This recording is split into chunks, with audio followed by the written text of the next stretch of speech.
काफी सारे जने बहुत सारी मात्रा में ऐसे होंगे कि जो भगवान का भजन भी मतलब मंदिर भी जाएंगे और तामसिक भोजन का भी आहार करते हैं बिल्कुल महाराज जी। नहीं, बिल्कुल इसे मतलब कुछ मंगलवार को हनुमान जी के जाएंगे, मतलब इसे हर कुछ नहीं होने वाला। सबसे पहली बात है हमारे आहार शुद्धि, मन शुद्धि।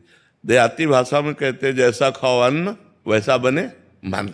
देखो, अगर हम शास्त्र की आज्ञा का पालन नहीं करेंगे और मनमानी आचरण करेंगे तो नरक जाओगे। पहले आहार शुद्धि, मन शुद्धि। अगर जैसा खाओ अन्न वैसा बने मन। किसी भी प्राणी को दुख देना, हनुमान चालीसा का भी पाठ करते हैं। ये अपनी वासनाओं की, अपनी जिह्वा को थोड़ा रोको यार। शराब पीते हो, मांस खाते हो, अंडा खाते हो, इस तरह के व्यवहार करते हो और हनुमान जी और शंकर ये ऐसे प्रसन्न हो जाएंगे, ऐसे काम बन जाएगा? कुछ नहीं बन जाएगा। अवश्य में भोक्तव्यम कृतम कर्म शुभाशुभम। जो तुम कर्म करोगे तुम्हें भोगना पड़ेगा। चाहे मुर्गा हो, चाहे बकरा हो, सब जीव अपने प्राण बचाना चाहते हैं। सब जीव, तुम उनको काट कर खाओगे वो भोगना पड़ेगा।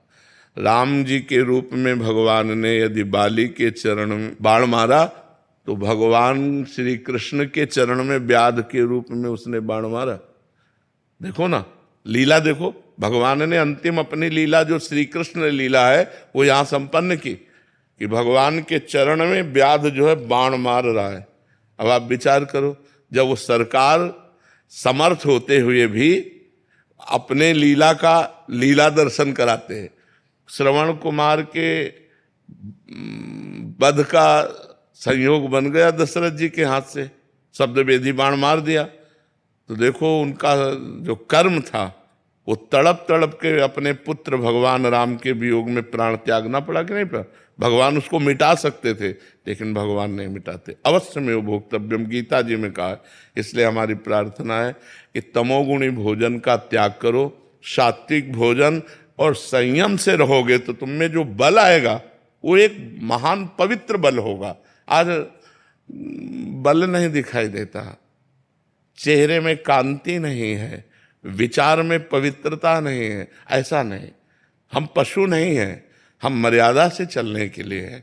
हमारी मर्यादा बनाई गई, शास्त्र मर्यादा हमारी कानून व्यवस्था है। यदि हम शास्त्र मर्यादा से चलेंगे, शास्त्र कानून से चलेंगे तो हमारा मनुष्य जीवन सार्थक हो जाएगा, नहीं तो निरर्थक हो जाएगा।